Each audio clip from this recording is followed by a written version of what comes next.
Story. Struggling mechanic makes custom legs for disabled girl next day. She arrives in private jet. The air in Alex's auto and fabrication tasted of cold steel, stale coffee, and the ghosts of forgotten projects. Dust motes danced like tiny ballerinas in the single beam of afternoon light that pierced the gloom, illuminating a world on the verge of collapse. For its sole proprietor, Alex Evans, this wasn't just a garage. It was a sanctuary, a tomb, and the last remaining monument to a life he was supposed to have. His eyes, the color of a stormy sea and framed by fatigue, were fixed on a piece of paper pinned to a grease-stained corkboard. It was a bright, obnoxious red, a splash of violence against the muted grays and browns of his world. An eviction notice. It wasn't just paper, it was a blood-red sentinel, a silent, screaming threat that had been watching him for a week. The date at the bottom was a deadline, a final tick of a clock that had been winding down for months. Alex was 30, but some days he felt ancient. His hands, however, told a different story. They were strong, calloused, and stained with the permanent grime of his trade, but they moved with the grace of a surgeon. These were hands that understood the language of machines, that could coax life back into a dead engine or solve a complex mechanical puzzle with an intuitive touch that bordered on magic. On his main workbench, the evidence of his split identity was clear. To the left lay the disemboweled components of a vintage carburetor. To the right, however, lay a series of intricate schematics, hand-drawn with a draftsman's precision. They weren't for cars. They depicted articulated kinetic joints, advanced load-bearing composites, and a revolutionary design for a lightweight, responsive prosthetic limb. These were the dreams he worked on after midnight, the last vestiges of the brilliant engineering student who had walked away from a full scholarship at a top-tier university. He'd done it to care for his mother in her final years, a decision he never regretted. After she was gone, he'd poured what little inheritance he had into this garage, his father's old place, hoping to honor one parent's memory while chasing the other's dream.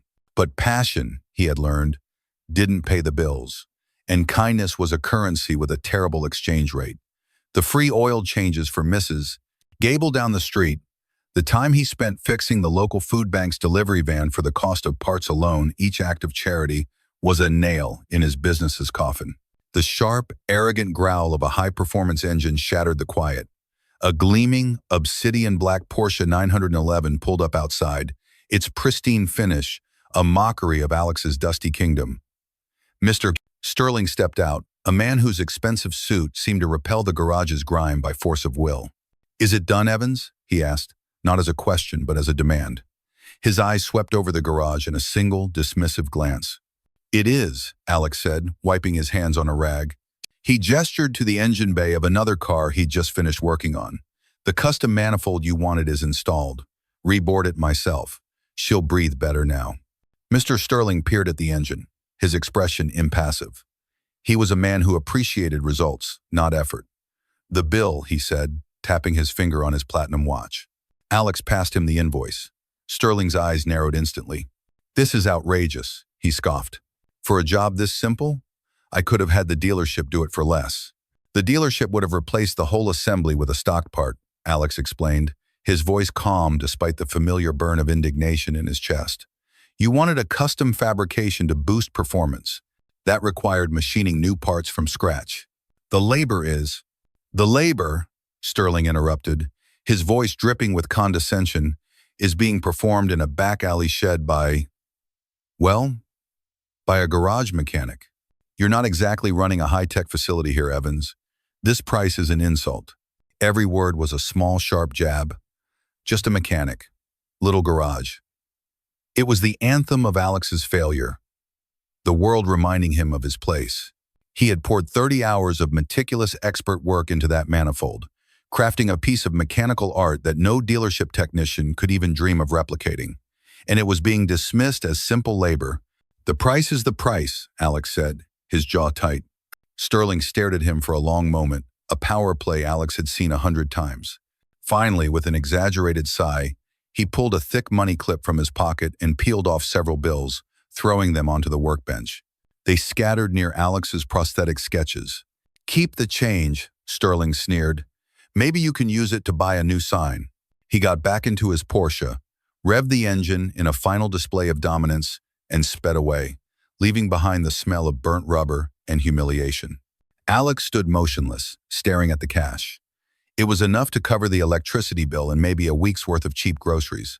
It wasn't nearly enough to appease the red sentinel on his corkboard. He felt a familiar hollowness spread through him. It wasn't about the money, it was about the invisibility. To men like Sterling, he was just a pair of greasy hands, a necessary inconvenience. They would never see the mind behind them, the artist who saw symphonies in systems of gears and pulleys. He slowly gathered the bills, his hands feeling heavy and useless. He walked over to the corkboard and looked at the eviction notice again. The date seemed to have moved closer, the red ink glowing with malevolent glee. The silence of the garage pressed in on him, heavier than before. It was the sound of defeat. For the first time, he truly considered it. Giving up, selling his tools, the last tangible pieces of his father's legacy. He could get a job at a chain lube shop, changing oil on minivans, his brain slowly turning to rust alongside his ambitions. The thought was nauseating. He leaned against the cool metal of a workbench, the fight draining out of him. The weight of it all, the debt, the loneliness, the crushing feeling of unfulfilled potential was simply too much. It was in that moment of absolute surrender, as the sun began its slow descent and painted the grimy windows with strokes of orange and purple, that a new sound reached him. It wasn't the confident roar of a Porsche. It was a sputter, a cough, a rhythmic, metallic clanking that sounded like a bag of wrenches being tumbled in a dryer. It was the sound of a machine in its final, agonizing moments. Alex lifted his head. Through the wide-open bay doors, he saw a car limp into his driveway. It was an old sedan, maybe 20 years old. Its paint faded to a nondescript beige. One of its hubcaps was missing, and a long, dark scar of a dent ran down the passenger side. It was a veteran of countless battles on the road, and it had clearly just lost its last one. The engine gave a final, wheezing gasp and died. For a long moment, nothing happened. The silence returned. But this time it was different. It was charged with a question. Alex watched, a flicker of professional curiosity momentarily overriding his despair. The driver's side door creaked open, and a woman with a worried expression, her hands clutching her purse strap, slowly got out. The woman who emerged from the dying sedan looked as weary as her vehicle. She was likely in her late 30s, with strands of brown hair escaping a loose ponytail and fine lines of exhaustion etched around her kind eyes. She clutched the strap of her worn handbag like a lifeline, her shoulders slumped with the familiar posture of someone bracing for bad news. Alex pushed himself off the workbench, automatically shifting back into the role of mechanic. It was a reflex, a motion his body knew even when his spirit was broken. He wiped his hands on the already filthy rag tucked into his back pocket. "Trouble?" he asked. His voice was hoarse, more from disuse than anything else. The woman gave him a small, apologetic smile. "I think that's an understatement," she said, her voice soft but clear. "She's been making a terrible rattling noise all day, and a few blocks back she just gave up. I'm Sarah." "Alex," he replied, nodding. "I'll take a look, but it sounds like it might be the alternator." A shadow passed over Sarah's face at the word alternator. It was a word that meant expensive. "Oh, I see. Well, I don't have much on me right now," she began, the sentence Alex had heard 1,000 times. "But I have to get my daughter home. Could you just see what it is for sure? Maybe it's something simple." As she spoke, the back door of the sedan opened. A small figure began to navigate her way out, and the world for Alex seemed to narrow to a single point. It was a little girl, no older than 8, with a bright pink backpack and 2 thick braids of sunny blonde hair. But it wasn't her hair or her backpack that held Alex's gaze. It was her legs.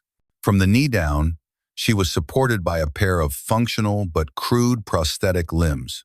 They were bulky, the plastic scuffed and faded, the metal joints devoid of any elegance. They looked heavy, utilitarian, and Alex could tell immediately from a biomechanical standpoint, deeply inefficient. He watched, his engineer's brain kicking in, as she planted one foot on the ground, a subtle transfer of weight that betrayed a learned, practiced caution. She pushed herself up, and for a fraction of a second, a flicker of discomfort, a tiny, almost imperceptible wince crossed her face before being instantly replaced by a look of determined curiosity. This was Lily. She took a step, then another, the prosthetics making a faint, hydraulic sigh with each movement. The sound was alien in the symphony of the garage's usual clicks and whirs. Unlike Mr. Sterling's disdainful glance, Lily's eyes were wide with wonder. She scanned the cavernous space, taking in the engine hoist that looked like a giant metal dinosaur, the organized chaos of wrenches hanging on the wall, the dark, mysterious corners filled with sleeping machinery. "Whoa," she breathed, her voice filled with genuine awe. She turned to Alex, a brilliant, unguarded smile lighting up her face. "Your workshop is so cool. It's like a hospital for robots." The comment was so pure, so unexpected, that it punched a small hole through the armor of Alex's cynicism. A real smile, the first one in what felt like weeks, touched his lips. "Something like that," he managed. "Some of them are sicker than others." His gaze flickered back to her legs. He could see the straps digging into the area just below her knees. Even through her jeans, he could see the slight imbalance in her gait, a tiny rocking motion that her young body was constantly working to correct. Every step was a calculation, a tiny battle against gravity and friction that she had been fighting for so long it had become second nature. "All right, pop the hood for me," Alex said to Sarah, turning his attention to the car to avoid staring. As Sarah fumbled with the latch, he overheard a quiet exchange between mother and daughter. "Are they bothering you, sweetie?" Sarah whispered, her voice laced with concern as she knelt to adjust one of the straps. "Just a little," Lily whispered back, her voice brave but thin. "The left one feels pinchy today," Dr. Miller said. "The new ones would be ready when we can. When we can." Two simple words. They weren't spoken with self-pity or complaint, but with a quiet, resigned acceptance of a reality that Alex knew all too well. It was the language of empty bank accounts, of impossible choices between rent and medicine, between a new part for a car and a new part for a child. The phrase hit Alex with more force than Sterling's insults ever could. It was the sound of quiet desperation, a sound he heard in his own head every single day.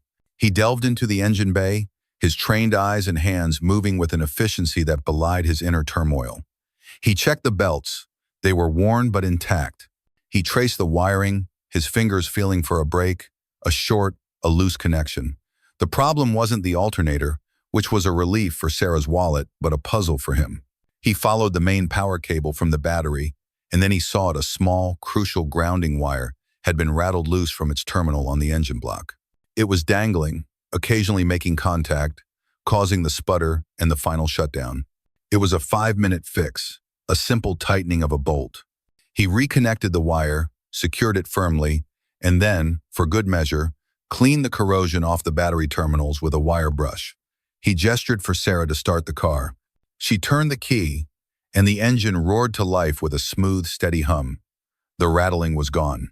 Relief washed over Sarah's face, so completely it was as if she'd aged backward 5 years. "You fixed it. What was it?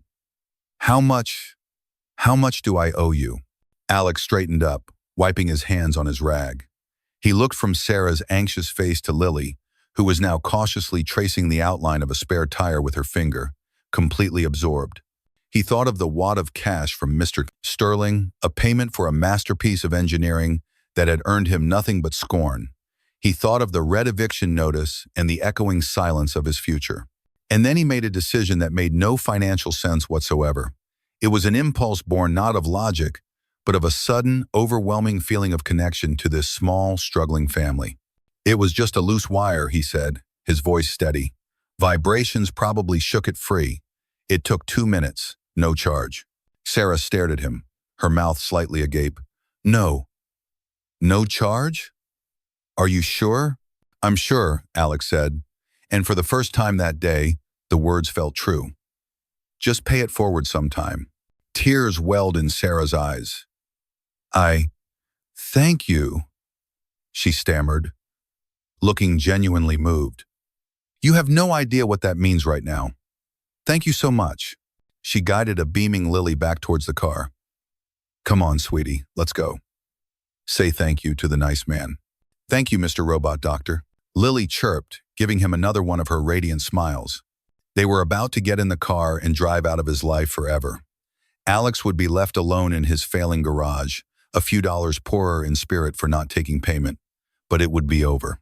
The sensible part of his brain, the part that was screaming at him about the eviction notice, told him to let them go. But he couldn't. He couldn't unsee the wince. He couldn't unhear the whisper, "When we can." The engineer in him, the artist, the part of him that saw broken things and felt an obsessive need to make them whole, took over. "Ma'am?" Alex called out, his voice hesitant. "Sarah?" She turned back, her hand on the car door. Alex felt a flush of uncertainty, feeling like he was overstepping a boundary. "I'm sorry, I couldn't help but notice," he started, gesturing vaguely towards Lily. My background isn't just in cars. It's in mechanical engineering. I design things. Custom fabrications." He took a breath. Maybe I could just take a look at her legs?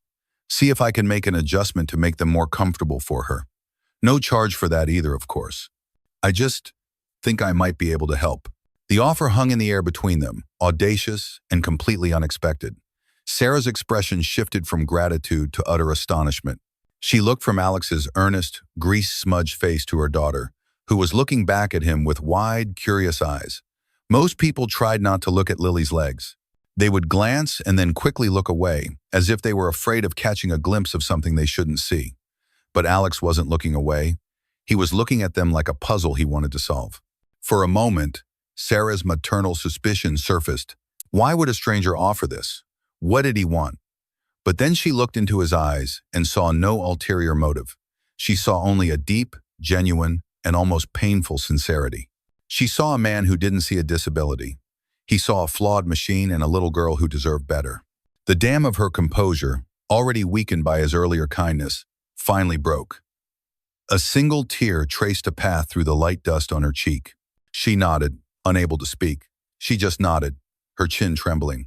And in that silent, tearful agreement, a contract was signed. It wasn't written on paper or sealed with money, but with something far more powerful. A shared moment of hope in a dusty, forgotten garage on the edge of town. Alex felt a surge of purpose so intense it almost made him dizzy. He didn't know how he would do it or what he would use to do it with, but he knew one thing for certain. He was going to build this little girl a miracle. Miles away from the scent of oil and aging metal, the air tasted of nothing at all. It was the filtered, climate-controlled, surgically clean air of a world built on wealth and precision. In a sprawling penthouse office that floated above the city like a glass and steel cloud, Charles Harrison stood before a floor-to-ceiling window, his hands clasped behind his back. The city below was a sprawling circuit board of twinkling lights, a complex system he knew how to navigate, how to master. But the problem that occupied his mind wasn't in the city below. It was in a small, dusty town several hours away. At 60, Harrison possessed an aura of quiet, immense power. It wasn't in his tailored Brioni suit or the Patek Philippe on his wrist. It was in his stillness. He was a man who had built a global logistics empire, Harrison Global, from a single rusty cargo ship. He had faced down corporate raiders, hostile governments, and the turbulent whims of the global market. He was a master strategist, a man who saw the world as a grand chessboard, always thinking 10 moves ahead. A soft chime emanated from the sleek, minimalist desk behind him. He turned, his movements deliberate, and touched the screen of a large, embedded monitor. An image flickered to life, and the face of his daughter, Sarah, appeared.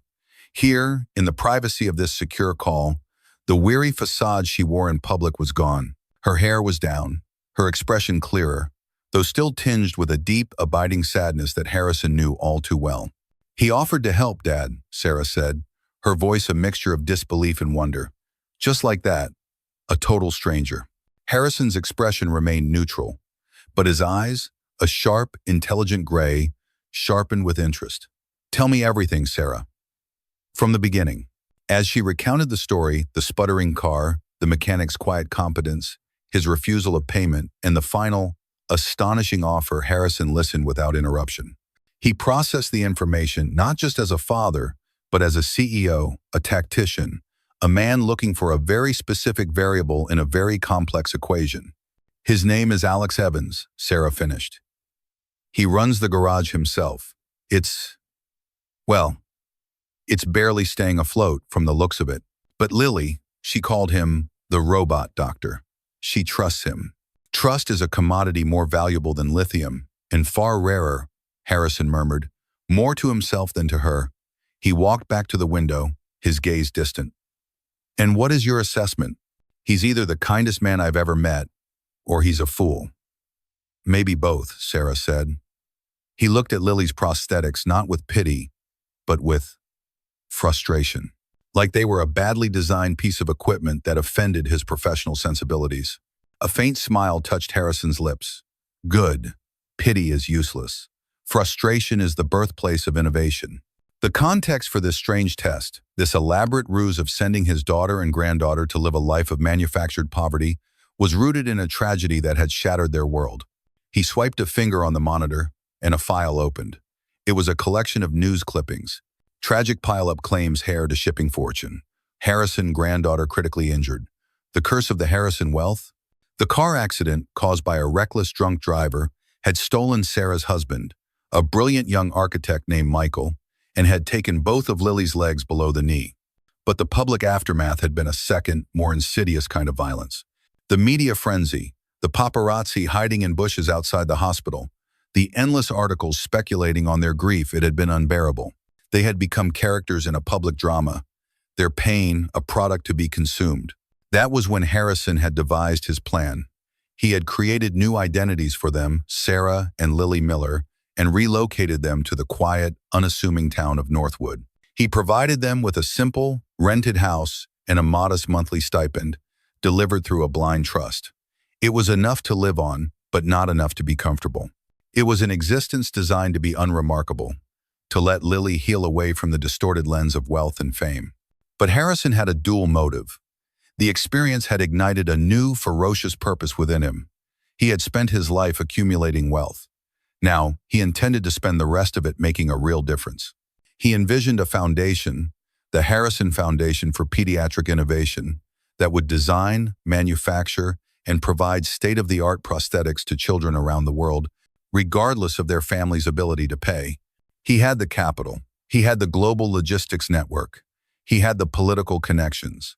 But he was missing the most crucial component, a soul. I met with a team from Omnidynamics last week, Harrison said, his voice hardening slightly, top of their field. I showed them Lily's case file, anonymously, of course. They talked about profit margins, intellectual property, and market share for mid-tier pediatric prosthetics. They saw a business opportunity. He paused, his disappointment palpable even through the screen. They never once just saw a little girl who wants to run. This was the core of his gambit. He needed a leader for his foundation's R&D division. He didn't want a corporate suit. He didn't want an academic who lived in the world of theory. He needed a rare hybrid, a brilliant innovator with the hands of a craftsman and the heart of a humanitarian. Someone who would pour their soul into a project not for a bonus, but because it was the right thing to do. And how do you find a person like that? You don't. You create a scenario where their true character is the only thing they have to offer. So this is it then, Sarah said, understanding dawning in her voice. This mechanic, he's your test. He is, Harrison confirmed.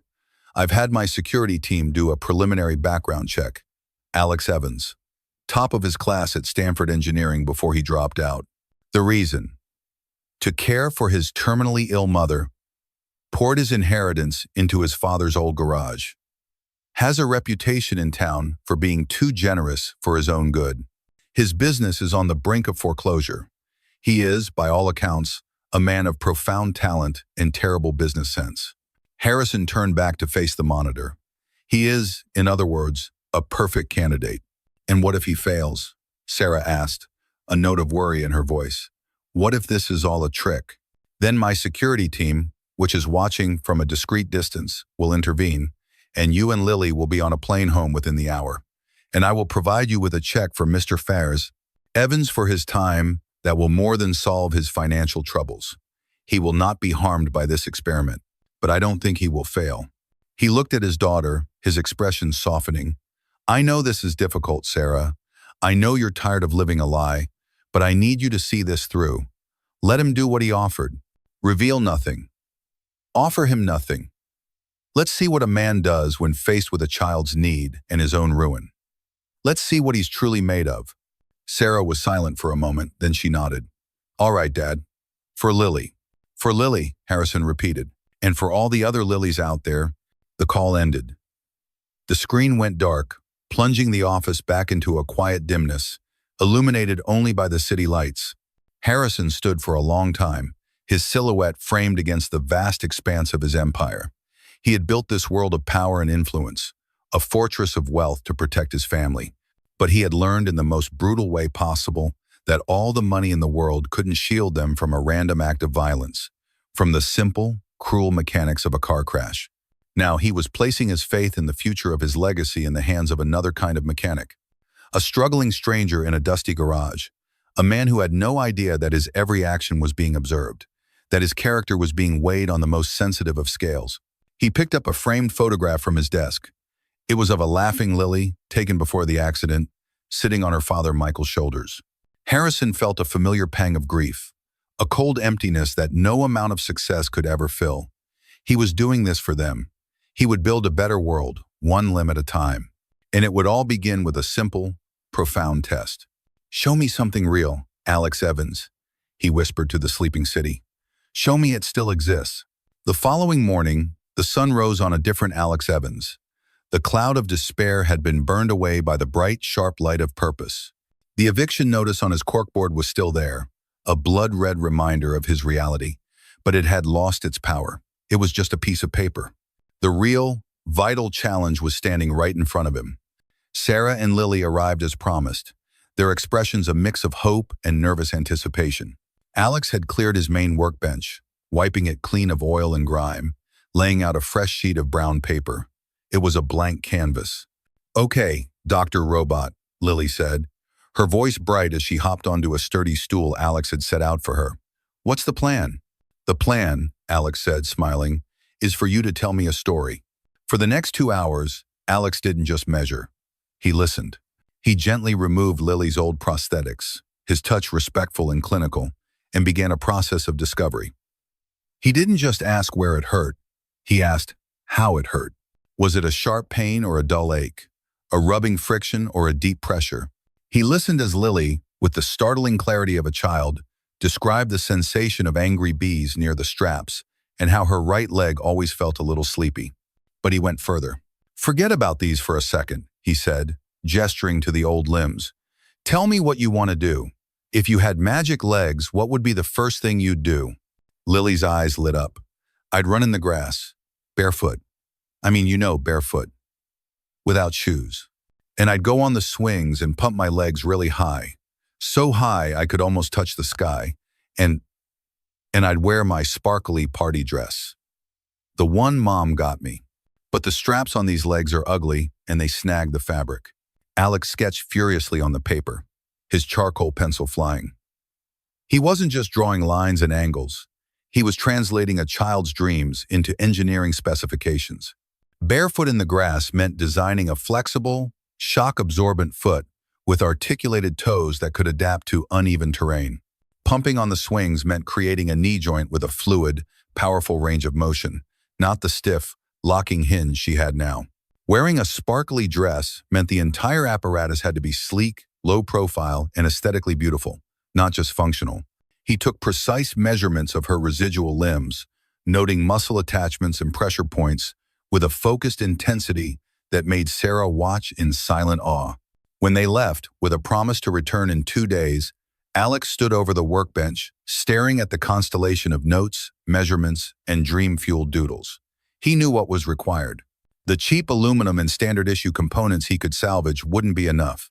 To build what he was envisioning to forge a true miracle would require materials and parts far beyond his reach. Almost, he walked to a large padlocked metal cabinet in the back corner of the garage, a place he hadn't opened in over a year. It was his personal treasure chest, the repository of his own sacrificed dream. Inside, gleaming under a protective cloth, was the genesis of his own masterpiece, the prototype for a revolutionary, hyper-efficient internal combustion engine.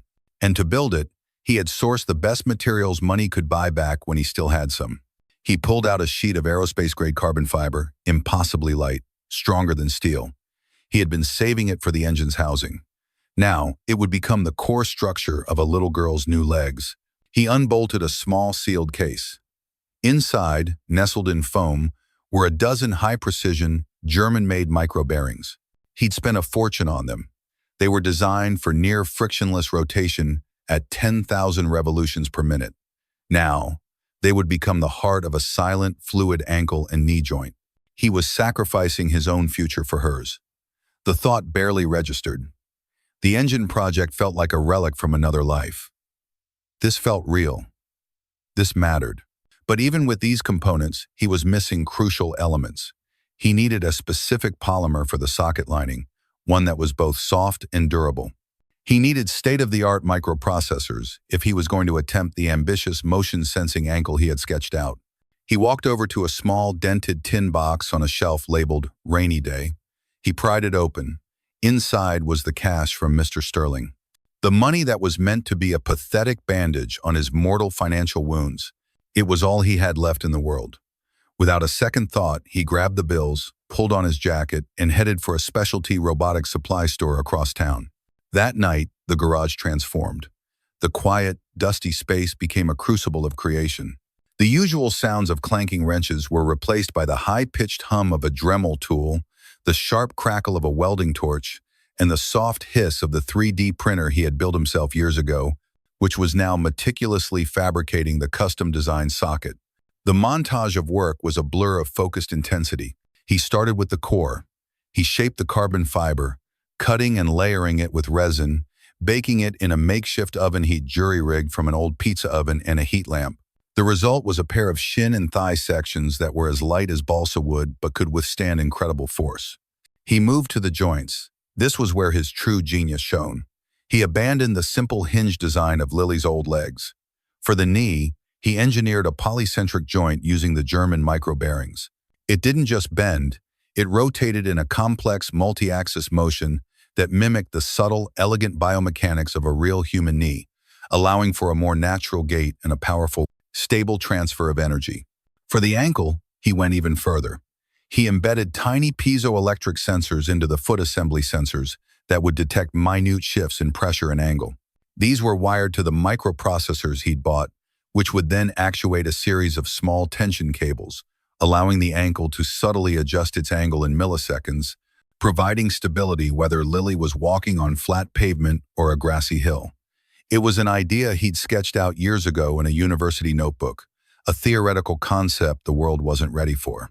He was making it real, on a workbench, with his bare hands. He worked through the night, fueled by lukewarm coffee and a creative fire that burned away all exhaustion. The world outside the garage, the bills, the landlord, the looming failure ceased to exist. His entire universe was a millimeter tolerance, the precise torque of a screw, the smooth, silent glide of a well-oiled joint. As dawn approached, casting long gray shadows into the garage, he began the final, most important step, the finish. He knew this wasn't just a medical device. It was a part of a little girl's body, a part of her identity. He sanded every surface until it was perfectly smooth. He painted the main components a gleaming, pearlescent white. And then, with the steady hand of a jeweler, he took a fine-tipped engraving tool and began to etch a delicate, swirling pattern of tiny daisies up the side of each shin, just as Lily had wished. It was a detail no one would ever see from a distance, a secret flourish just for her. Finally, he was done. He mounted the finished limbs on a stand on his workbench. They stood there gleaming in the morning light. They were beautiful. They were sleek, elegant, and looked less like medical equipment and more like something a sci-fi hero would wear. They were light enough to be lifted with 2 fingers, yet strong enough for a child to run and jump and dance on. Alex stepped back, his body aching with a fatigue so deep it felt like it had settled in his bones. He hadn't slept in 36 hours. His hands were raw, and there was a fresh burn mark on his forearm from a slip of the soldering iron. He glanced at the empty tin box on the shelf, then at the eviction notice still pinned to the board. He had given everything, every last ounce of his skill, every last bit of his prized materials, every last dollar to his name. He had never felt richer in his entire life. He looked at the perfect daisy-etched legs and felt a profound sense of peace. He had built more than just a pair of prosthetics. He had forged hope, The bell above the garage door chimed, its familiar tinny sound cutting through the quiet hum of the fluorescent lights. Alex's head snapped up. He had been so lost in polishing a final detail on the ankle joint that he hadn't heard Sarah's car pull up. He quickly draped a clean, heavy cloth over the workbench, hiding his creation. His heart was hammering against his ribs, a frantic mix of pride and anxiety. What if they weren't right? What if, despite all his calculations and effort, they failed her?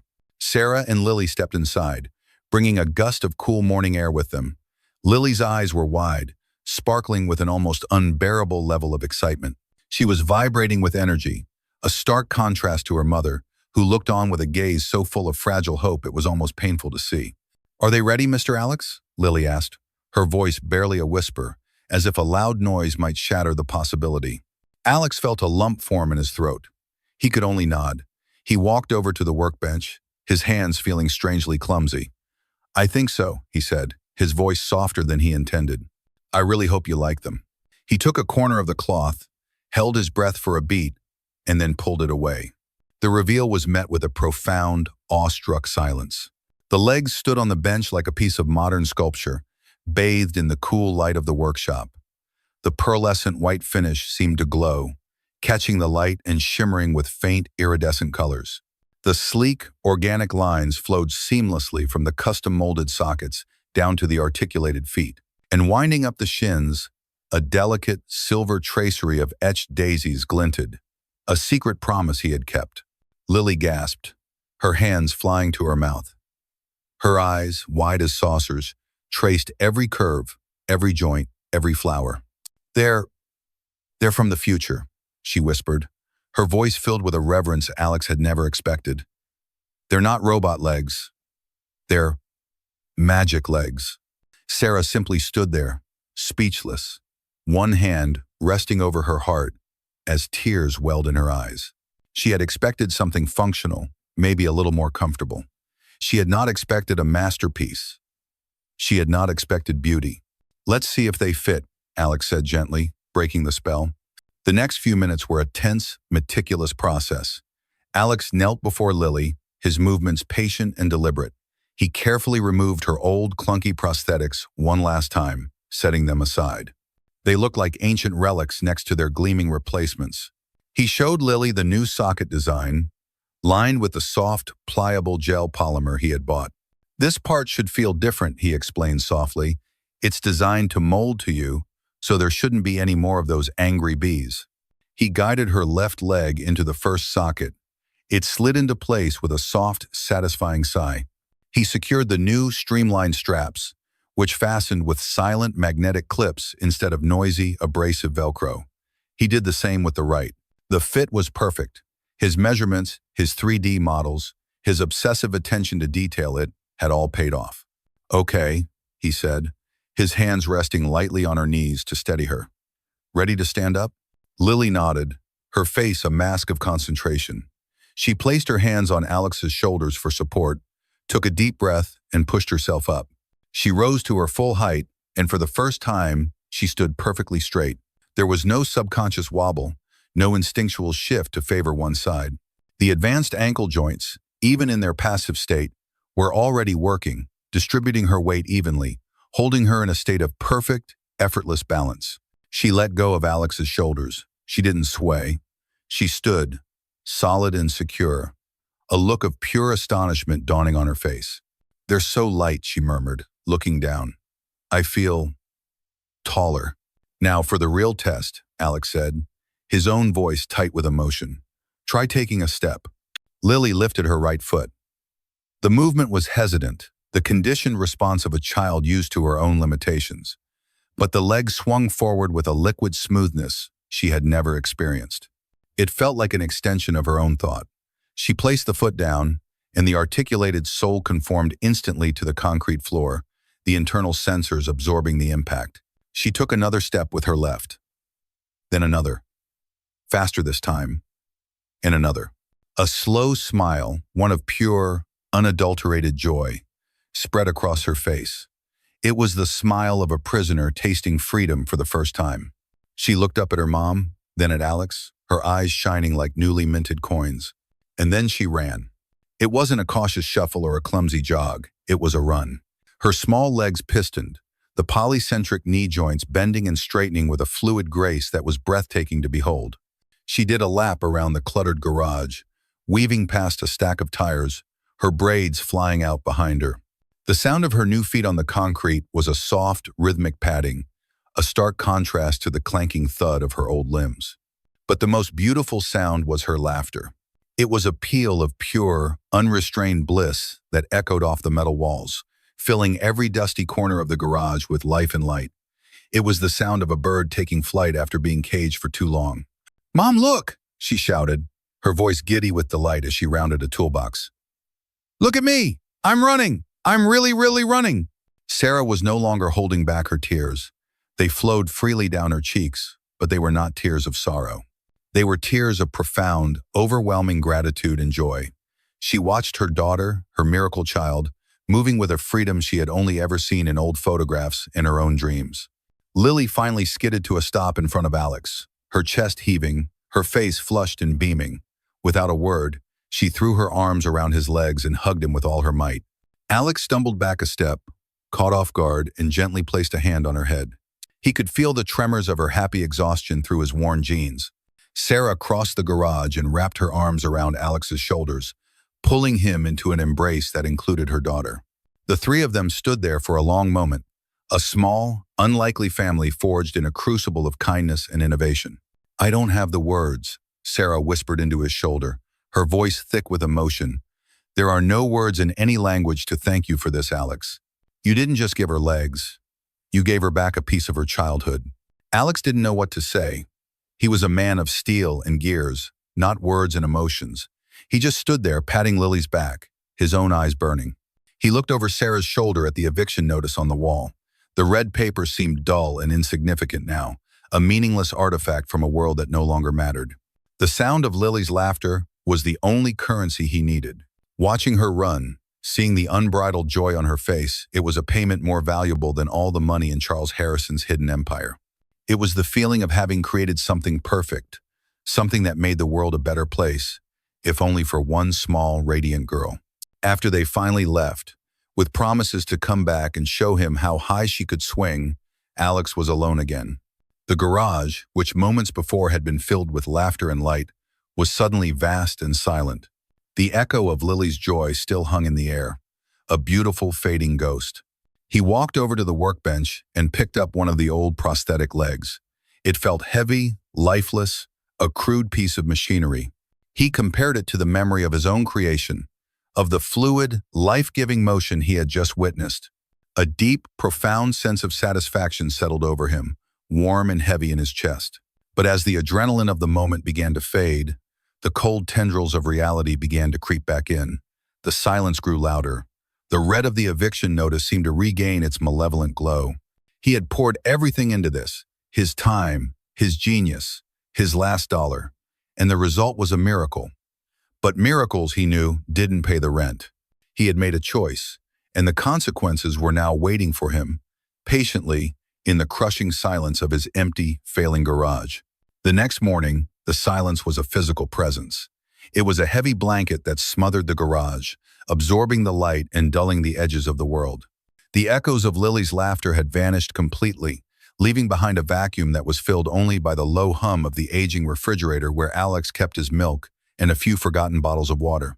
The joy of yesterday, as pure and brilliant as it had been, felt like a dream he was waking up from. Reality was a harsh alarm clock. Alex sat on a rickety wooden stool in the center of the garage, a mug of cold coffee held loosely in his hands. He hadn't slept. He'd spent the night replaying Lily's run in his mind, the image a warm coal in the cold furnace of his anxiety. But with the gray light of dawn, the warmth had faded, and only the ashes of his situation remained. His gaze drifted to the dented tin box on the shelf. It was open and empty. He looked at the eviction notice. The date was tomorrow. There were no more extensions, no more chances. The landlord, a patient but firm man named Mr. Henderson, had been clear. This was the end of the line. He had made his choice. He had chosen a little girl's joy over his own survival, and standing by that choice didn't make the consequences any less terrifying. He had no money for a security deposit on a new place, Nowhere to store his tools, nowhere to go. The garage wasn't just his business, it was his home. A small, cotangent-like bed was tucked away in his tiny office, surrounded by textbooks on metallurgy and fluid dynamics. Losing the garage meant losing everything in a single, devastating blow. With a sigh that seemed to pull up the dregs of his energy, he stood up. There was no point in delaying the inevitable. He walked over to a stack of worn cardboard boxes and began the heart-wrenching process of packing up his life. He started with his father's old tools. Each wrench, each socket, held a memory. He could feel the phantom weight of his father's hand over his as he learned to tighten a bolt, the sound of his voice explaining the elegant simplicity of a four-stroke engine. He carefully wrapped a vintage micrometer in a soft cloth, its brass finish cool against his skin. This tool had measured pistons for classic cars that were now legends. Packing it away felt like closing a history book. Next came his own projects, the schematics, the prototypes, the half-finished inventions. He picked up the carbon fiber housing for the engine he had sacrificed. It felt like a relic from a different man, a more ambitious, perhaps more foolish version of himself. He carefully rolled up the schematics for Lily's legs, a bittersweet ache in his chest. They were his magnum opus, a masterpiece that would now be packed away in a cardboard box, a secret testament to what he was capable of. He worked with a grim, methodical slowness. Each object packed was a small death, a final surrender. The vibrant purpose that had fueled him for the past 2 days was gone, replaced by a hollow resignation. This was it. The end of Alex's auto and fabrication. The end of the dream. He was no longer a creator or an innovator. He was just a man packing boxes, another casualty of a world that valued profit over passion. He was carefully placing a set of calipers into a box when a movement at the edge of his vision made him pause. He looked up toward the wide-open bay doors. A car was pulling into his driveway. But it wasn't a sputtering sedan or a beat-up truck. It was a vision of silent, predatory elegance. A long, black, impossibly clean luxury sedan, a Maybach. He registered with a detached part of his mechanic's brain, glided to a stop on the cracked pavement. Its tinted windows were opaque, reflecting the shabby facade of his garage like a dark, distorted mirror. The vehicle was so profoundly out of place, so alien in this environment of rust and decay, that it felt like a hallucination. Alex froze, a half-packed box in his hands. His first thought was the bank. Maybe they'd sent a high-level representative for the foreclosure. Or perhaps Mr. Sterling had returned, coming to gloat or complain about some imagined new flaw in his Porsche. The driver's door opened, but it was the rear door that commanded his attention. It swung open with a silent, hydraulic grace, and a man in a perfectly tailored charcoal gray suit emerged. He was of medium height and build, his face impassive, his movements economical and precise. He wore polished black shoes that seemed to hover just above the oil-stained ground, as if refusing to be soiled by Alex's world. The man walked into the garage, his eyes scanning the space, not with curiosity, but with a swift, appraising glance. He took in the packed boxes, the desolate air, and Alex's grease-stained clothes. His expression didn't change. "Mr. Alex Evans?" the man asked. His voice was calm, professional, and devoid of any emotion. It was the voice of a man who delivers messages, not one who engages in conversation. Alex put the box down slowly, his mind racing through a Rolodex of possibilities, each more unlikely than the last. He wiped his hands on his jeans, a nervous, reflexive gesture. "I'm Alex Evans," he confirmed, his own voice sounding rough to his ears. "Can I help you?" "My name is Arthur," the man said. "I am here on behalf of Mr. Harrison. He has requested your presence." The name meant nothing to Alex. Harrison? He searched his memory. He knew no one by that name. Was he a potential client? That seemed impossible, given the man's attire and mode of transport. A debt collector from a company he'd never heard of? "I'm afraid you have the wrong person," Alex said. "I don't know any Mr. Harrison." "He knows you, Mr. Evans," Arthur replied, his tone unchanging. He gestured with a gloved hand toward the waiting Maybach. "He has sent a car for you. He asks that you come with me now." It wasn't a request, it was a summons. The quiet authority behind the man's simple words was absolute. Alex looked from the man's impassive face to the gleaming black car, then back to the half-packed boxes that represented the sum total of his failed life.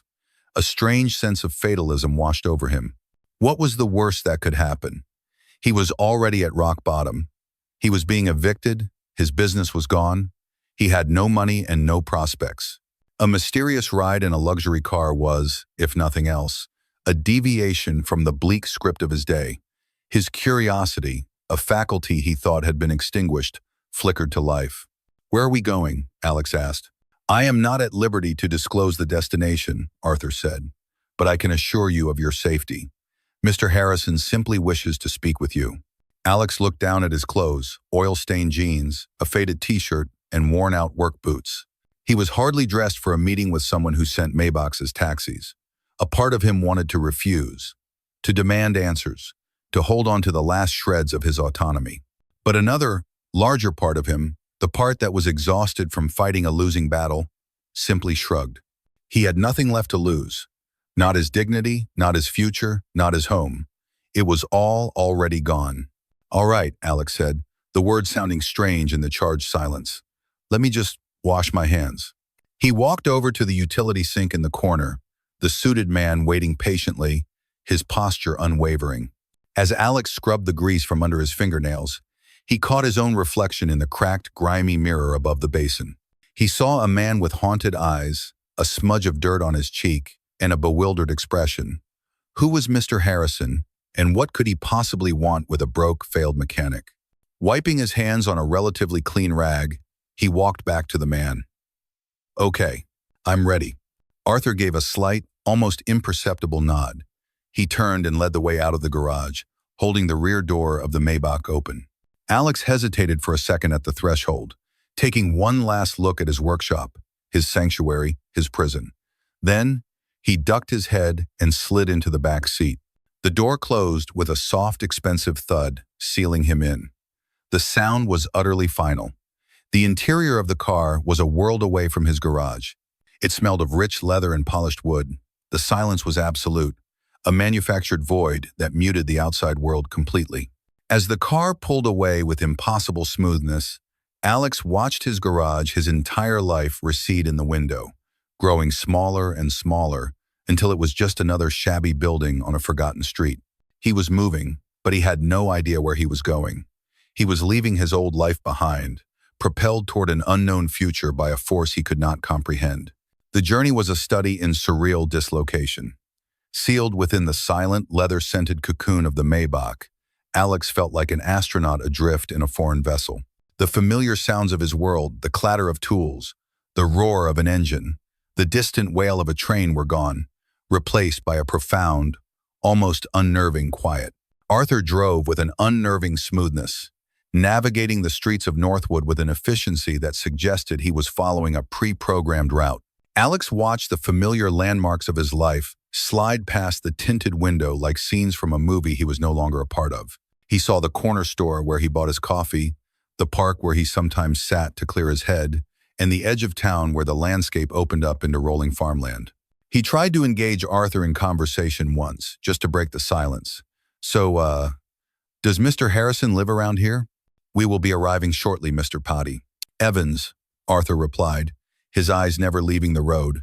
The answer was a polite but firm wall, and Alex didn't try again. He leaned back against the plush leather, 1,000 questions swirling in his mind. Each was more fantastic than the last. Was this some bizarre inheritance from a relative he never knew existed? A case of mistaken identity? A very elaborate and expensive prank? None of it made sense. He was a mechanic on the verge of homelessness. Men like him didn't get summoned by mysterious figures in Maybachs. The car left the main highway, turning onto a smaller, well-paved country road that wound through pristine green fields and clusters of old oak trees. After several miles, it slowed and turned again, this time onto an unmarked private road blocked by a formidable wrought iron gate. A small, discreet camera swiveled to look at them. Arthur didn't slow down. The gate swung inward with a silent, synchronized grace, and the car proceeded down a long, tree-lined asphalt drive. Alex's anxiety, which had been a low hum, began to spike. This wasn't a residence. The road was too wide, the surrounding land too open, and then he saw it. The trees gave way to a vast, open expanse of perfectly manicured grass and shimmering black tarmac. It was a private airfield, and parked in the center of the main runway, gleaming in the midday sun like a magnificent silver bird, was a private jet. It was a Gulfstream G650, Alex's encyclopedic mind for machines supplied automatically. It was a symbol of a level of wealth, so extreme it was almost abstract, something you read about in magazines but never encountered in the wild. The Maybach didn't stop at a hangar or a terminal. It drove directly onto the tarmac, gliding to a stop, a respectful distance from the aircraft. The engine cut off, and the silence that returned was different. It was the vast, open-air silence of wealth and privilege. "We have arrived," Arthur said simply. He got out and opened Alex's door. Alex stepped out of the car, his worn work boots feeling coarse and clumsy on the smooth, clean ground. He felt like a castaway washed up on the shore of an alien planet. The sheer scale of the scene was overwhelming: the endless runway, the cavernous blue sky, and the breathtaking piece of aviation engineering that sat before him. And then he saw them. Standing near the base of the jet's stairway were three figures. His mind struggled to process the image, to reconcile the impossible collision of his two worlds. The first person he recognized was Sarah. But it wasn't the same Sarah. The worried, weary woman in worn-out clothes was gone. In her place stood a woman of quiet elegance and poise. She wore a simple but clearly expensive linen dress, and her hair was styled perfectly. The lines of exhaustion around her eyes had vanished, replaced by a calm serenity. The third figure was an older man, tall and commanding, dressed in a crisp, open-collared shirt and tailored trousers. He stood with an air of relaxed authority, the very picture of a man who was accustomed to owning the ground he stood on. This had to be the mysterious Mr. Harrison. But it was the second figure that made Alex's heart stop. It was Lily. She was wearing her sparkly party dress, the one she had told him about. It shimmered in the sunlight, and there were no snags. And on her legs were the pearlescent white prosthetics he had built, the daisy-etched pattern catching the light. She wasn't standing still. She was running. She was chasing a butterfly across the tarmac, her movements fluid and joyful, her laughter carrying on the breeze. She was a vision of pure, unadulterated freedom, a living, breathing testament to the work he had done in his dusty, desperate garage. The scene was so profoundly strange, so utterly disconnected from his reality, that for a moment Alex wondered if he had finally cracked under the pressure, if this was all just a fever dream brought on by stress and lack of sleep. Lily spotted him. Her face broke into a gigantic smile. "Alex!" she yelled, abandoning her butterfly chase. She ran toward him, her new legs carrying her effortlessly across the vast expanse of asphalt. She didn't slow down, launching herself into his arms with the complete trust of a child. Alex staggered back, catching her automatically. He hugged her tight, the feel of her small frame in his arms, the only solid, real thing in this bewildering mirage. He buried his face in her hair for a second, overwhelmed. "You came," she said, pulling back to look at him. "Grandpa said you were coming. Did you see the plane? We're gonna go flying." "Grandpa." Alex looked up from Lily's beaming face toward the older man, who was now approaching them, Sarah at his side. The man had a warm, genuine smile, but his eyes were sharp, analytical, and missed nothing.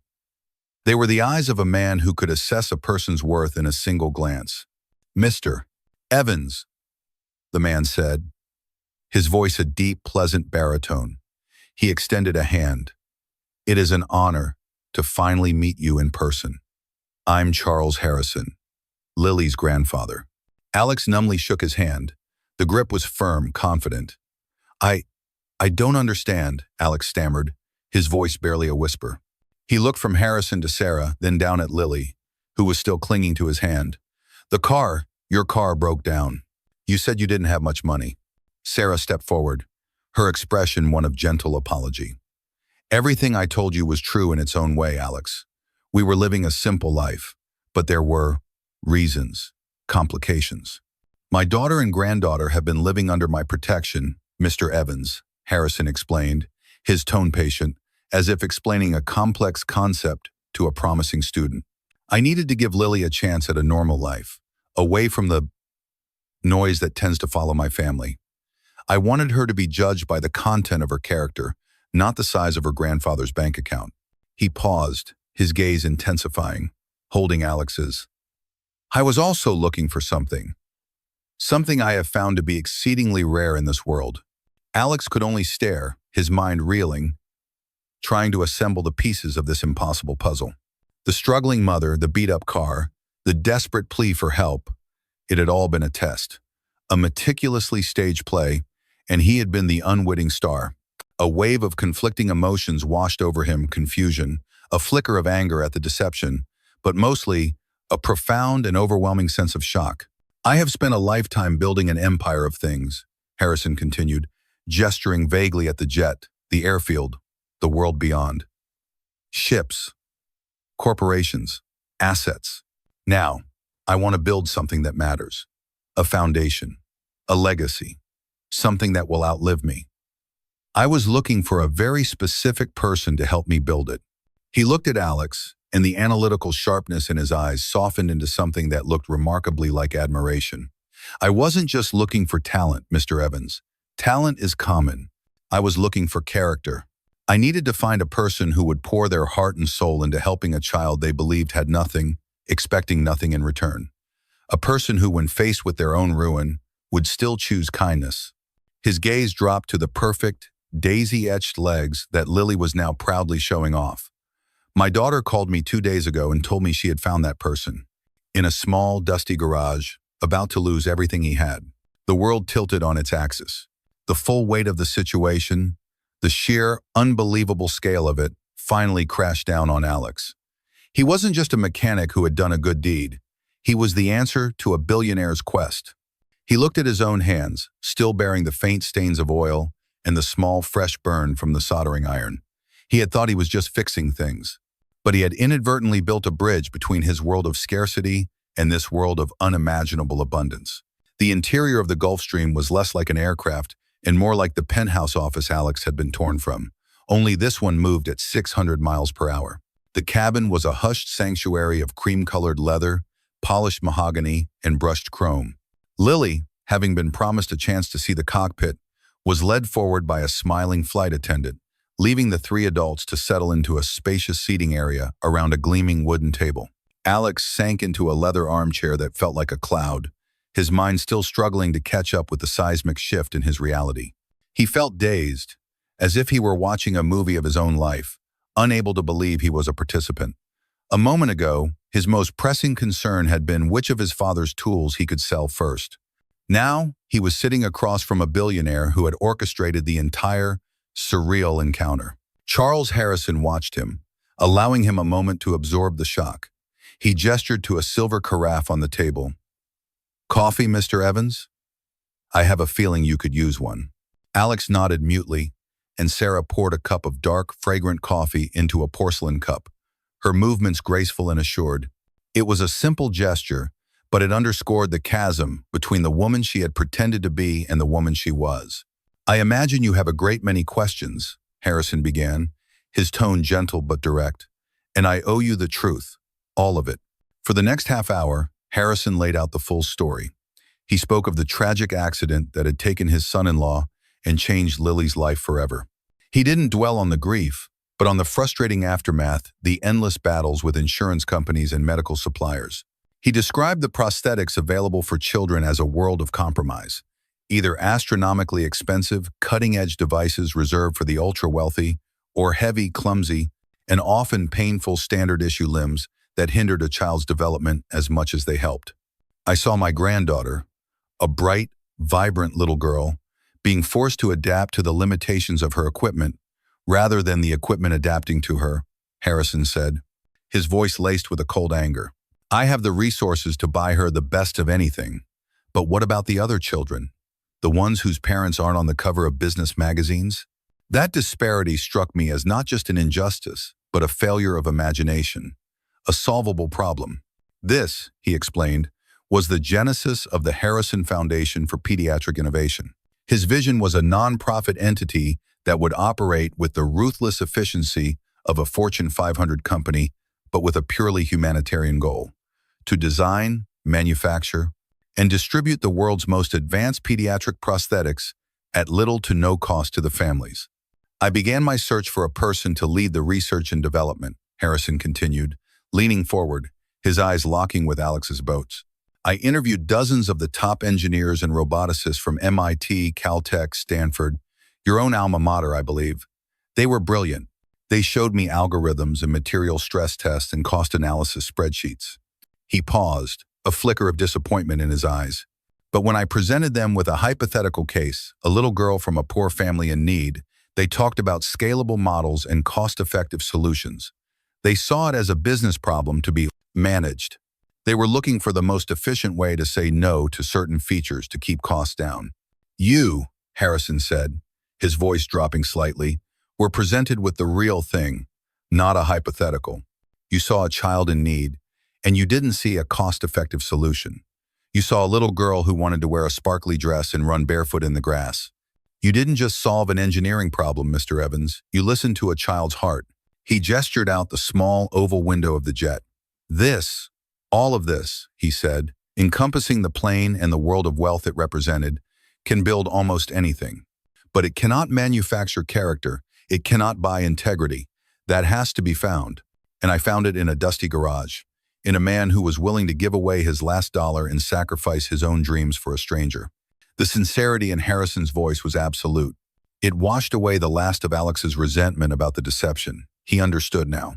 This wasn't a game, it was a quest. A desperate search by a powerful man for a quality he knew money couldn't buy. Arthur, the silent driver, appeared at Harrison's elbow. He placed a sleek, black carbon fiber briefcase on the table and retreated as silently as he had arrived. The latches opened with a soft, satisfying click.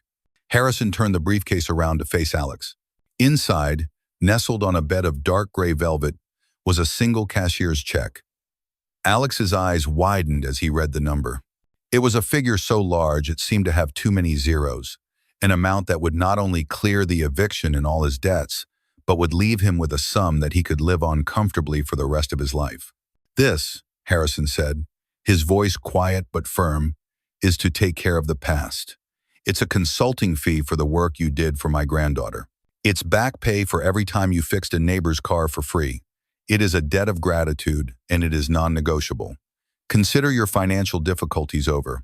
Alex stared at the check, his mind numb. Just 24 hours ago, he had been counting loose change. Now, he was looking at a number that would fundamentally rewrite his existence. He felt a wave of dizziness, but Harrison wasn't finished. That check solves yesterday's problems, he said. He reached beside him and placed a thick, leather-bound portfolio on the table next to the briefcase. This is for tomorrow. He opened the portfolio. Inside were not documents, but architectural renderings and blueprints. The title page read, The Harrison Foundation Innovation Hub. Alex stared at images of a state-of-the-art research facility, a creator's paradise. There were labs for material science, workshops with every conceivable fabrication tool, from 3D metal printers to 5-axis CNC machines, and clean rooms for assembling sensitive electronics. It was the physical manifestation of every dream he'd ever had, a place where the only limit would be his own imagination. Tucked into a side pocket was a single, thick document. It was an employment contract. The position offered was Head of Innovation and Development. The salary was as astronomical as the check in the briefcase. But the money wasn't the point. The contract granted him complete creative autonomy, an almost unlimited R&D budget, and a single clear mission statement: to create the best for the most for the least. We don't want you to build legs for just one child, Alex, Sarah said, speaking for the first time, her voice filled with genuine warmth. We want you to help us give the gift of movement to thousands.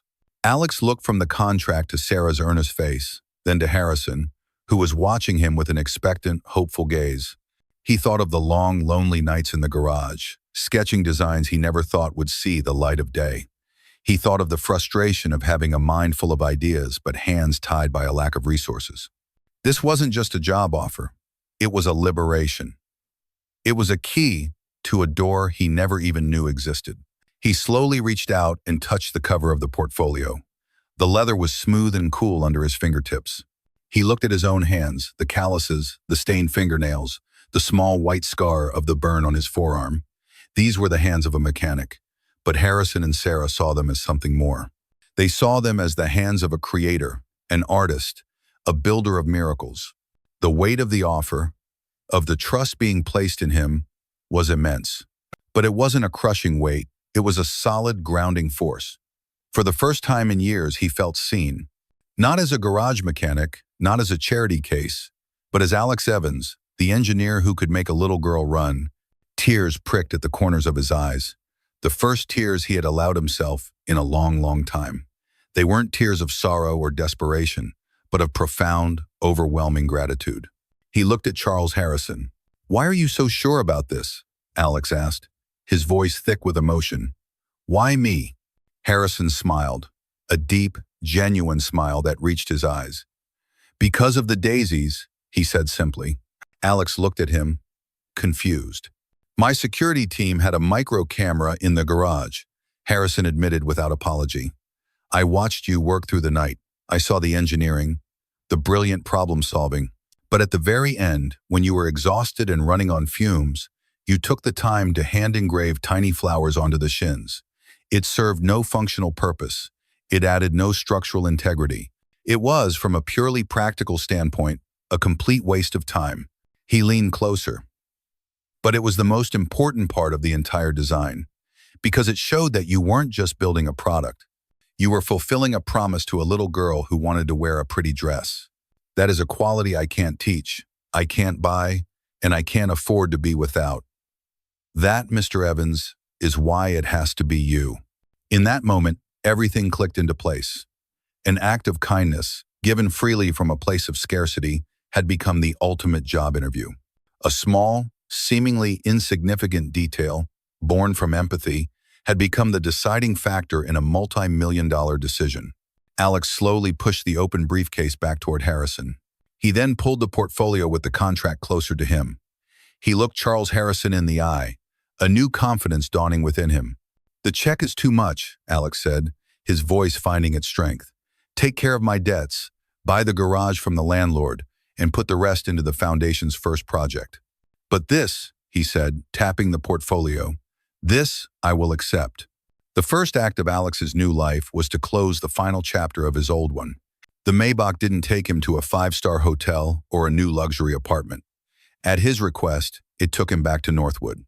He walked into his landlord's small, tidy office, the portfolio for the Harrison Foundation tucked under his arm.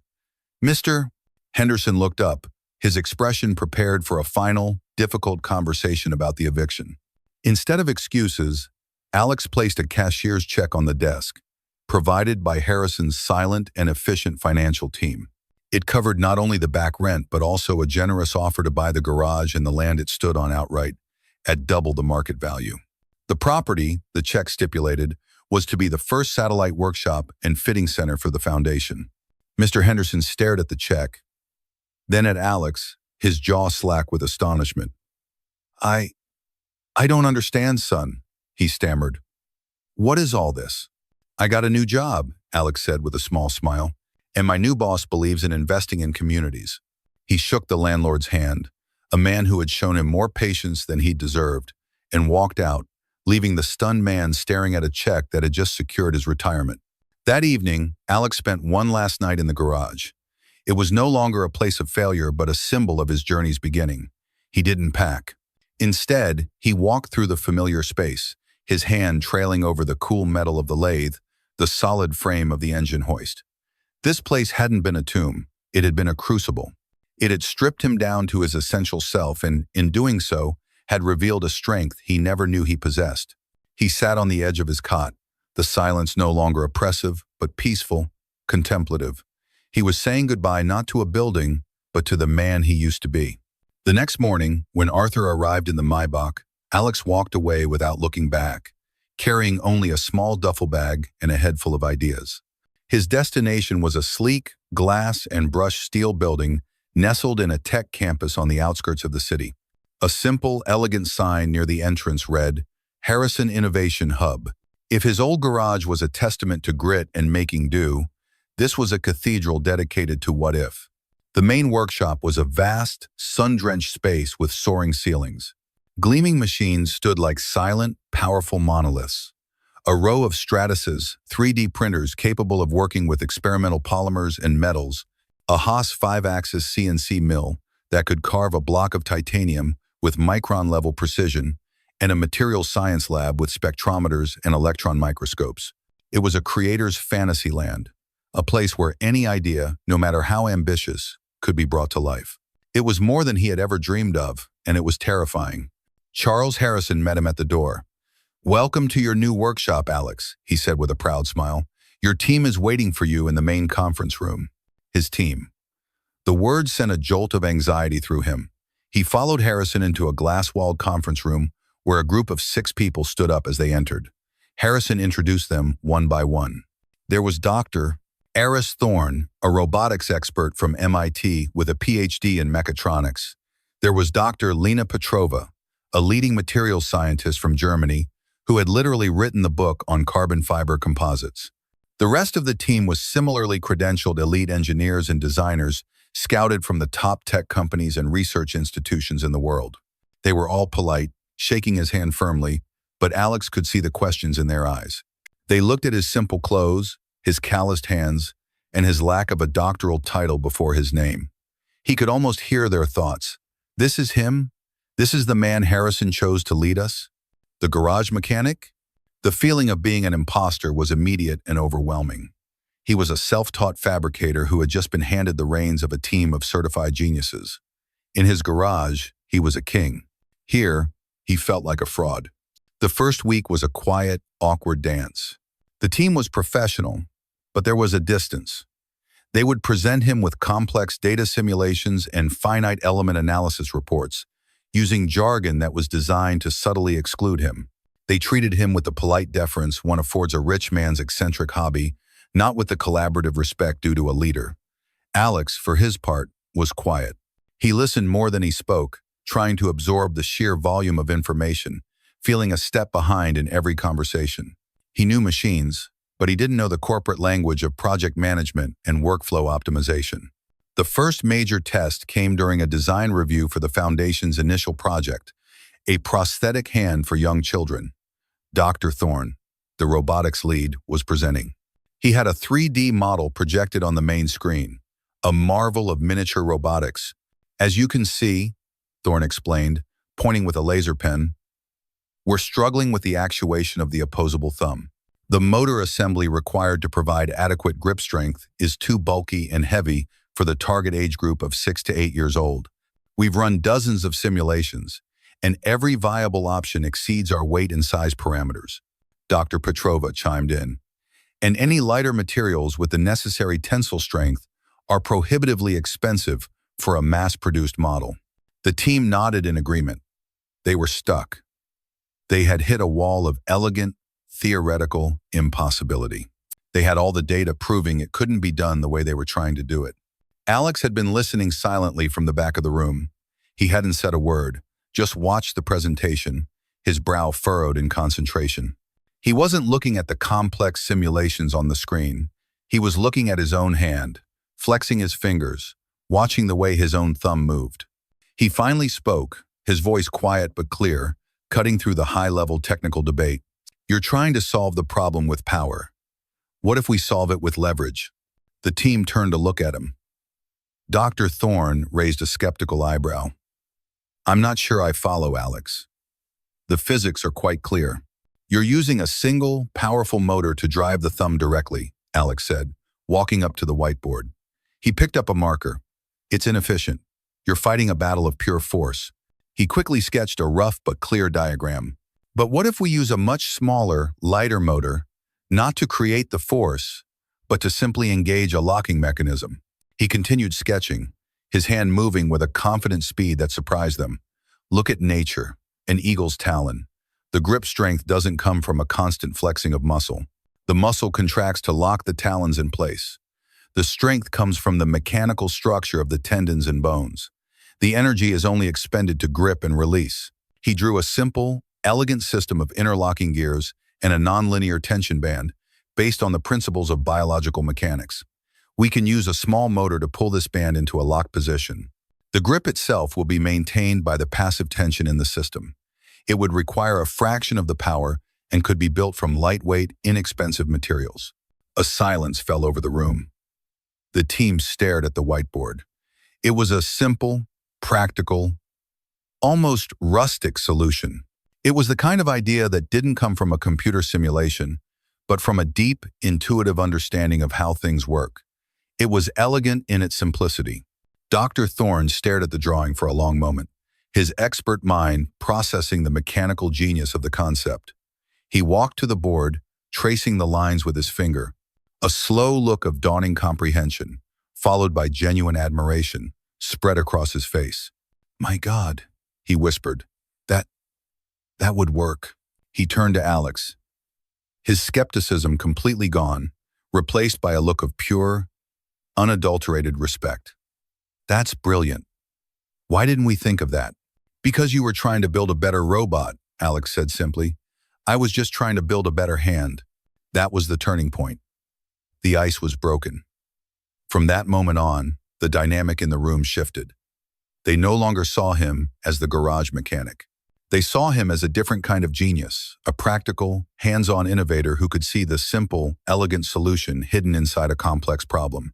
They started bringing him not just data, but physical prototypes.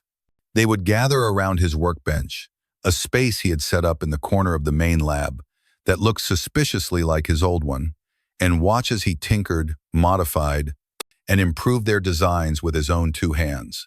He had earned their respect not with his title or his connection to Harrison, but with the undeniable proof of his talent.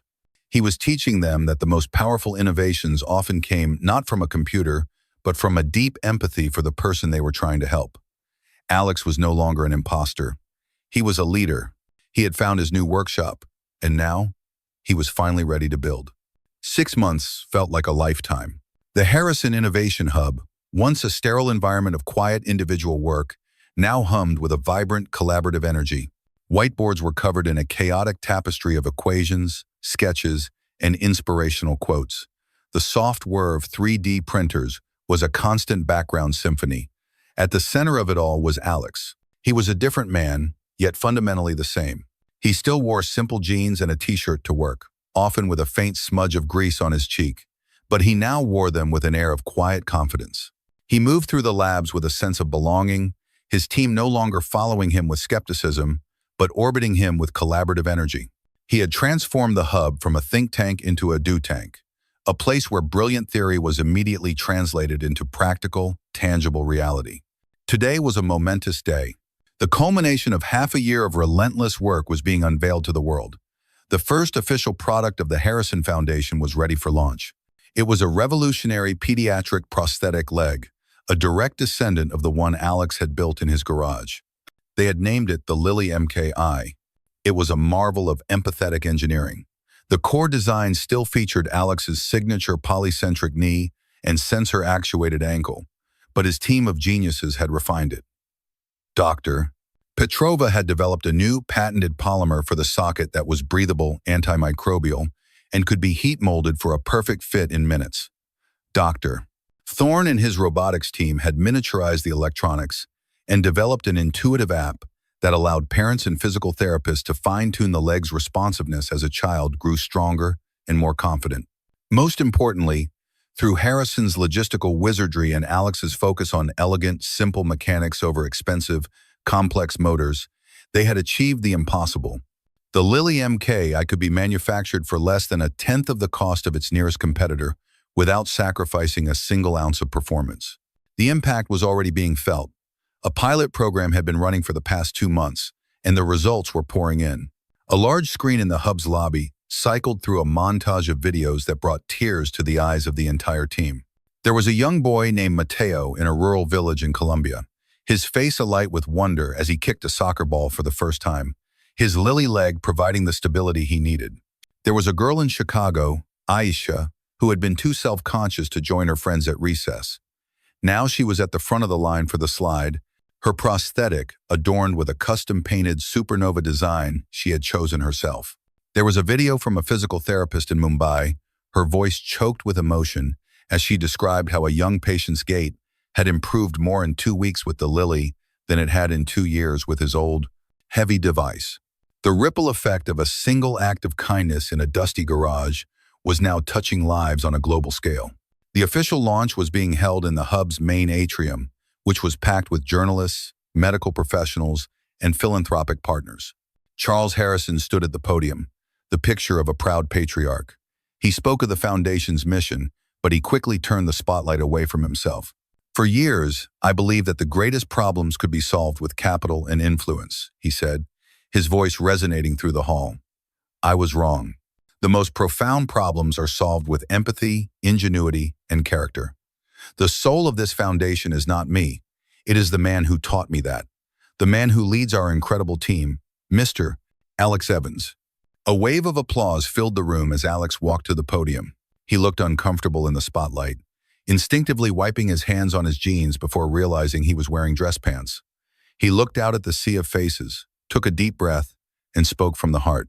Thank you, Mr. Harrison, he began, his voice steady. I'm not much for speeches. I'm better with wrenches.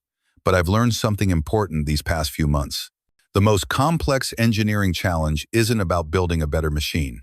It's about understanding the person you're building it for. It's about listening. We didn't set out to build a prosthetic leg. We set out to help a kid named Mateo play soccer. We set out to help a girl named Aisha get to the top of the slide. When you start there, with a person, the engineering almost takes care of itself. He kept it short and simple. As he stepped away from the podium, the applause was thunderous. But he wasn't looking at the crowd. He was looking at the front row, where Sarah was beaming and Lily was sitting on a special chair, swinging her legs, her real, high-tech Lily MKI legs, now in a brilliant shade of sapphire blue, back and forth with glee. As the press swarmed Harrison, Alex slipped away from the stage. Lily ran up to him, clutching a piece of paper. "This is for you," she said, handing it to him. It was a crayon drawing. On the left, it depicted a small, dusty garage with a big-hearted stick figure holding a wrench. On the right, it showed a huge, shiny building filled with happy people. A rainbow connected the two buildings. Underneath, in a child's careful handwriting, were the words, "My hero, the robot doctor." Alex felt that familiar lump in his throat. He knelt down to her level. "This is the best blueprint I've ever gotten, Lily," he said, his voice thick. "My new legs are even faster," she said conspiratorially. "I think I can beat you in a race now." "I have no doubt about that," he laughed. He looked up and saw his team watching him. All of them smiling. Thorne, Petrova, and the others, they were no longer just colleagues. They were a unit, a family, bound by a shared purpose. Later that evening, long after the crowds had gone, Alex walked back into the main workshop. The space was quiet now, the machine sleeping. On his personal workbench, under the warm glow of a single lamp, lay a fresh set of blueprints. They were for the Michael MK1, a prosthetic hand based on his eagle talon design, named in honor of Lily's late father. He picked up a pencil. He looked at Lily's drawing, which he had pinned to his corkboard, a brand new corkboard, right next to a framed photo of his mom and dad. He thought about the journey that had brought him here. He hadn't just been given a new job or a new life. He had found his true calling. He wasn't just fixing things made of metal anymore. He was helping to mend lives, restoring hope, and building futures. A quiet smile on his face, he leaned over the blueprints and began to sketch, refining a gear, improving a joint. The work was just beginning. There were so many more miracles to forge.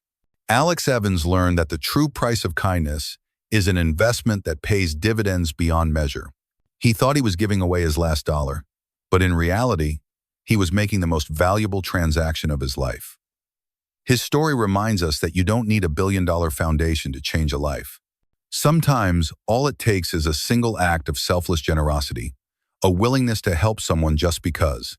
The greatest innovations, after all, are not born in the head but in the heart. Thank you for joining us on UpStory. If this story moved you, please let us know in the comments what you thought of Alex's incredible journey. And don't forget to subscribe and turn on notifications so you won't miss our next uplifting story. We appreciate every single one of you for being a part of our community. Until next time, keep looking for the good in the world.